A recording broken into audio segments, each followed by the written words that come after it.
Bismillahirrahmanirrahim. Walhamdulillahi rabbil alamin.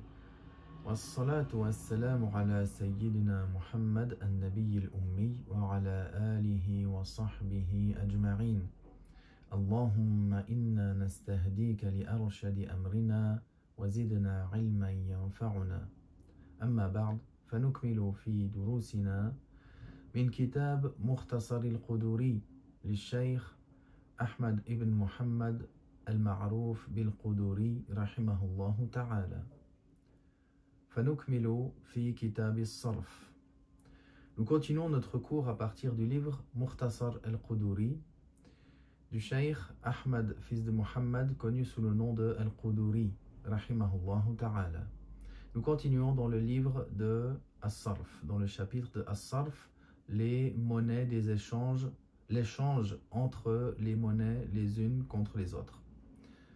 فقال رحمه الله: وإذا اشترى بها سلعة ثم كسدت فترك الناس المعاملة بها قبل القبض بطل البيع عند أبي حنيفة. Le Cheikh al-Quduri mentionne ici que si la personne a acheté, c'est-à-dire de ce qu'on a mentionné précédemment, c'est-à-dire le dirham qui est composé majoritairement d'un autre métal que l'argent métal.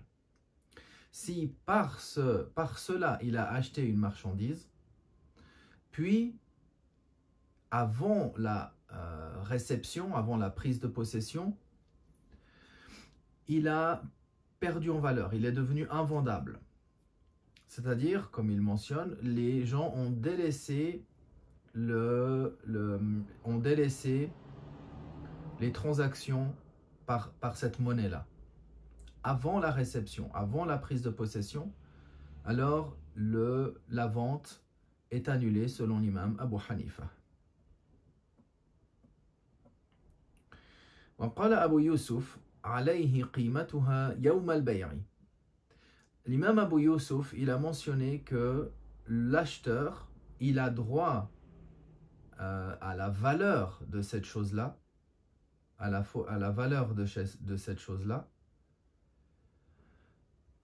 le jour de la vente, le jour du contrat, le jour où a eu lieu le contrat, l'acheteur a droit à cette valeur-là, à la valeur qu'il avait avant d'être perdu donc.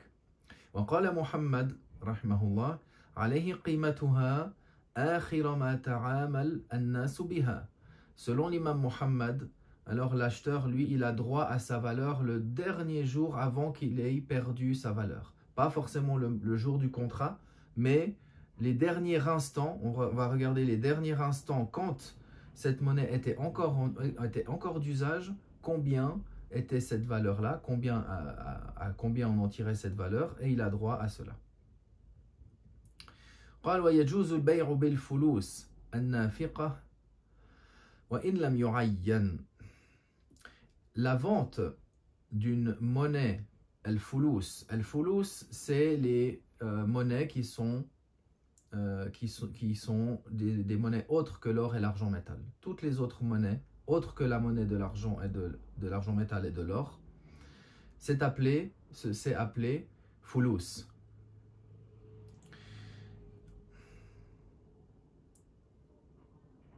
Donc, dès lors que cette monnaie-là, elle est en vigueur, elle est actuelle, elle a une valeur, alors on peut acheter par cela même sans la désigner. J'achète un livre pour 10 fulus, par exemple. Il n'y a pas besoin de spécifier lesquels. Quels 10 fulus? Est-ce que c'est ceux-ci que j'ai dans ma poche? Il n'y a pas besoin de spécifier dans ce cas-là. وإن كانت كاسدة لم يجوز البيع بها حتى يعينها. En revanche, si elle avait perdu sa valeur, alors la vente ne sera pas valable si ce n'est qu'en la désignant.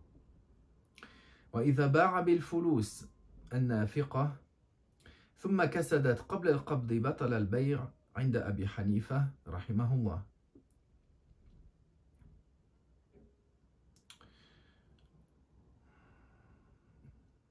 Maintenant, s'il a acheté, ou plutôt s'il a vendu par ce flous qui a une valeur, qui est d'usage, puis avant qu'il y ait eu la prise de réception, il y a eu la réception de la marchandise, il a perdu en valeur, alors selon l'imam Abu Hanifa, le contrat est annulé en totalité. Le contrat lui-même est annulé. ومن اشترى شيئا بنصف درهم فلوسا جاز البيع وعليه ما يباع بنصف درهم من الفلوس.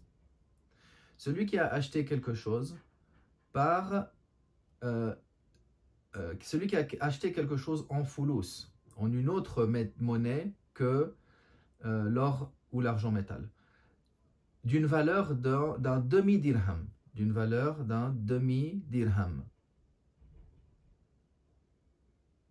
alors la vente est valable. Et le vendeur doit ce qui est vendu en fulus, l'équivalent du demi-dirham. C'est-à-dire combien pour un demi-dirham on en vend de fulus, alors ce sera cet équivalent-là qui sera dû. ومن أعطى لصيرفي درهما فقال أعطيني بنصفه فلوسا وبنصفه نصفا إلا حبة فسد البيع في الجميع عند أبي حنيفة رحمه الله. Alors maintenant, il mentionne l'exemple si quelqu'un demande à un cambiste, à un agent de change, il veut lui changer une monnaie contre une autre. Alors il lui dit, celui qui donne un dirham à cet agent de change, et il lui dit, c'est-à-dire contre ce dirham, il lui dit, donne-moi la moitié de ce dirham en fulus et l'autre moitié